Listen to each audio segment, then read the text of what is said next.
પછી 86મો બંધારણીય સુધારો 2002 થી ભારતીય બંધારણના ભાગ 3 માં ચલો અહીંયા ભાગ 3 છે, અહીંયા ભાગ 4 છે, અહીંયા ભાગ 4 છે. ભાગ 3 માં અનુચ્છેદ 21A ઉમેરવામાં આવ્યો. તો આ વિધાન ખરું છે અને આ વિધાન એટલા માટે ખરું છે કારણ કે 86મો બંધારણીય સુધારો 2002 થી ભાગ નંબર 3 માં અનુચ્છેદ 21A ઉમેરવામાં આવ્યો અને અનુચ્છેદ નંબર 21A થી 6 થી 14 વર્ષના બાળકો માટે મફત અને ફરજિયાત શિક્ષણને મૂળભૂત અધિકાર બનાવી દેવામાં આવ્યો. તેથી પહેલું વિધાન ખરું છે. વિધાન નંબર 2, બંધારણના ભાગ 4 માં અનુચ્છેદ 47 માં સુધારો કરવામાં આવ્યો.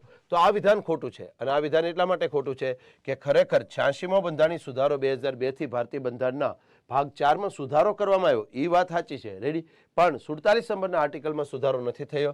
સુધારો થયો છે ભારતીય બંધારણના આર્ટિકલ નંબર 45માં. અને 45માં કેવો સુધારો થયો છે તો કે જ્યાં એવું લખ્યું હતું કે ભાઈ 6 થી 14 વર્ષના બાળકો માટે મફત અને ફરજિયાત શિક્ષણની વ્યવસ્થા કરવી રાજ્યની ફરજ છે, જ્યાં આવું લખ્યું હતું ત્યાં એવું લખી દીધું કે 6 વર્ષથી ઓછી વયના બાળકો માટે શિક્ષણ અને સાર સંભાળ એ રાજ્યની ફરજ છે. તો સુધારો થયો છે ભાગ 4માં પણ 47માં નહીં, અનુચ્છેદ નંબર 45માં. તેથી બીજું વિધાન ખોટું છે. ચલો ત્રીજું વિધાન, બંધારણના ભાગ 4A માં અનુચ્છેદ 51A માં નવી મૂળભૂત ફરજનો ઉમેરો કરવામાં આવ્યો. ચલો આ વિધાન ખરું છે મિત્રો.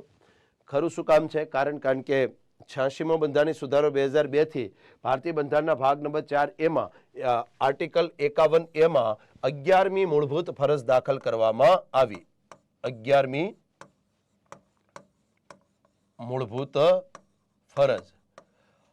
તો 11મી મૂળભૂત ફરજ દાખલ કરવામાં આવી અને 11મી મૂળભૂત ફરજ શાને લગતી છે તો કે ભાઈ 6 થી 14 વર્ષના જે બાળકો છે એના માતા પિતા અથવા એના વાલીની એ ફરજ છે કે પોતાના 6 થી 14 વર્ષના બાળકો કે પોતાના 6 થી 14 વર્ષના જે પાલ્ય છે, રેડી, એના માટે શિક્ષણની વ્યવસ્થા કરે, એને શિક્ષણની સુવિધા પૂરી પાડે કે એને શિક્ષણની તકો પૂરી પાડે. એ 11મી મૂળભૂત ફરજ છે તો દાખલ થઈ છે.